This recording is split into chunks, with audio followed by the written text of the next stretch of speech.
Do-do-do, do-do-do, do-do-do-do-do-do-do-do-do. Hello and welcome to the Dead Dictators talk show. Today we will be interviewing the most evil man to ever rule Scotland, Macbeth. Hi, everybody. Hello, Macbeth. How are you feeling tonight? I've got a little bit of a headache, if I'm going to tell the truth. Okay, so let's just jump right in. So, how did you feel when you first met the three witches? Oh, I was absolutely terrified at first. I mean, you hear so many terrible things about wicked witches and the spells that they can cast. And then it was like I was in a trance.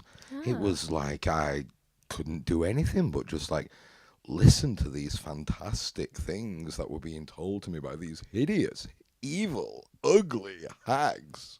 Well, that's very interesting, Macbeth. Do you have any more points on that? Well, first they told me that I would become Thane of Cawdor, which was quite nice, already being the Thane of Glamis. Yes. I was thinking gold chain, maybe a little bit of a kind of mini crown. And a cape? Like, who doesn't want to wear a cape? Well, something in velvet and ermine, I think that would be nice. And then, it's as if they could read my mind. Then they told me I, Macbeth, would be king of Scotland. Yes. Which was kind of amazing, seeing as my friend was the king of Scotland. Yeah.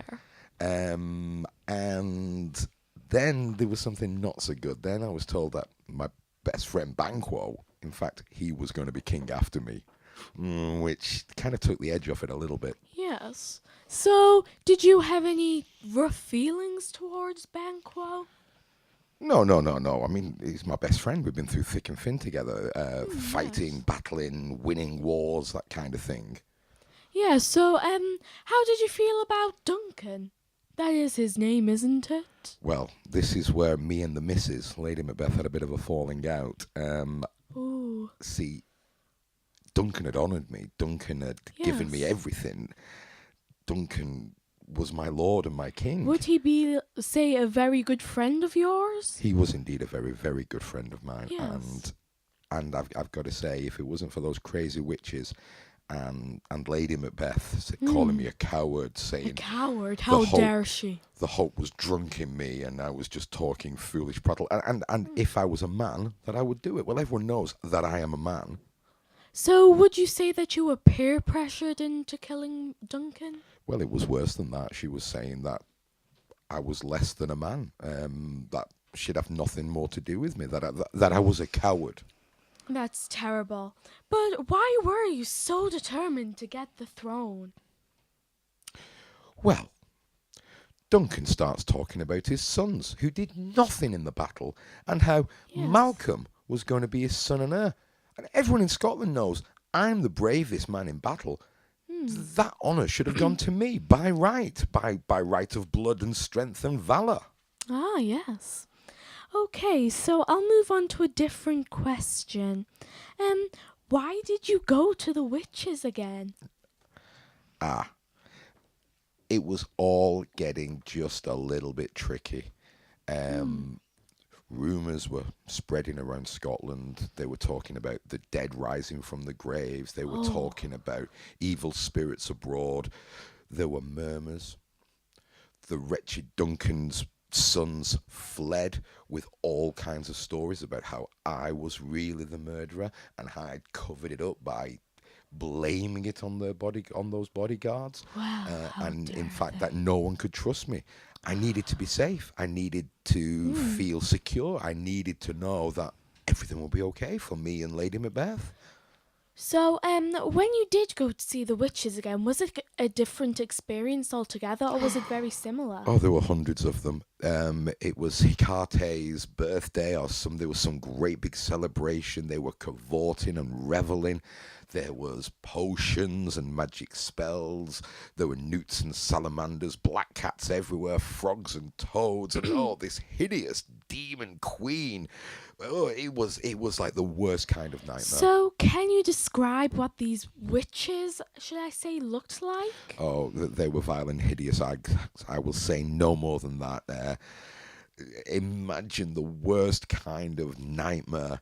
Imagine it in your face, reeking and resembling hell. It was a picture of hell, So, and then the visions began. Oh, what visions they were! Beware the Thane of Fife, Macduff. Beware him. Um, but were then you good friends with Macduff? I knew him. We had fought together. I knew him as a nobleman. Acquaintances. Well, I didn't necessarily agree with the friends he was keeping. They How were did you known. feel about his wife and children? Hmm. I I feel bad about that. If the truth be known, that was revenge. I was angry. He had joined the traitors of Scotland. He had joined Ah. Duncan's sons. I wanted to show him I was king. So what did you do? I ordered my men. They seized upon Fife, and they slaughtered every man, woman, and child in the castle. They left no one alive. So just to clarify, that was on your orders. Yes, it was. I am the king. I must take responsibility.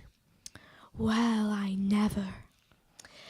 Let's change the subject. Yes, let's. How did you feel about Lady Macbeth's madness and sleepwalking? Well, after that night, the night of the murder, she became cold and distant. I kept her away. I didn't want her to know all the things that, as a king, I had to do. I wanted everything to be good for her. I wanted her to be innocent of the knowledge. Yes. I saw less and less of her. It was hard for me to look at her. She knew the truth. She knew the real me. She knew what I had done. And then she turned strange. She wouldn't sleep. She was reliving that night over and over again. The doctors could do nothing. I begged them. May I I ask implored one them. question? How did you feel about her seeing the blood on her hands, but like she was so confident when she told you to wash it off and then it would be gone? Not then. No, not then at all. It was as if the guilt had frozen her mind, that all she could see was that scene over and over again. And yes, she was so confident, but she couldn't live with the knowledge. She couldn't live with the So knowledge it of was what kind she'd of done. just like an act to maybe like make you feel better about what you had just done. No, no. She was troubled.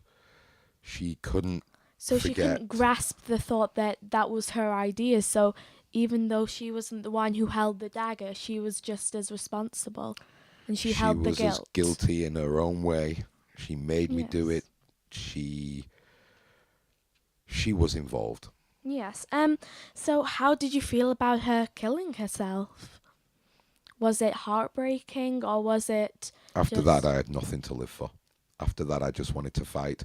And as the wood came to Burnham Hill, as that second prophecy, all that kept going through my mind was, Oh, that's a good point, actually. So how did you feel when the second lot of prophecies came true? well, it looked as if the forest of Burnham had actually walked up the mountain. Later, I realised it was those damn traitors and their army hiding behind the branches. But at that time, I was terrified. I could see everything turn into ruin. Then I heard the evil news that my beloved Lady Macbeth was dead. I had nothing to live for. I was determined to seek out this man, not born of woman, whoever he may be, and face my fate. So was it Macduff that you battled in the end? Well, so he told me.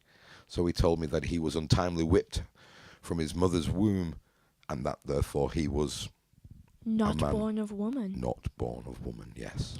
So, I've got a couple more questions for you. So, why did you get people to kill Banquo and then attempt to kill his son? No, it's obvious. If Banquo has no son, then no son of Banquo can wear the crown after me. But wouldn't you, as he is your best friend, wouldn't you feel... Well, I wouldn't have been safe. Knowing that Banquo was alive with a son, he was a potential enemy. He could betray me. He knew the witches. He knew their prophecies. He could put two and two together.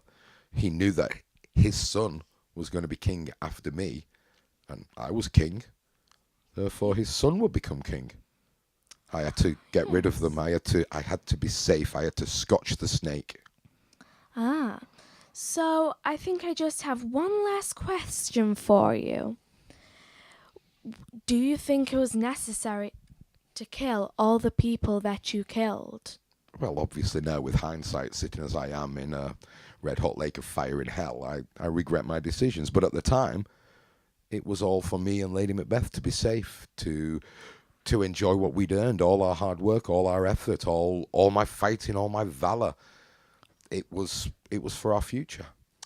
Well, you've told us some real heartfelt secrets that we would not have discovered without you being here. So I thank you for that. And good night, folks. And good night, you all.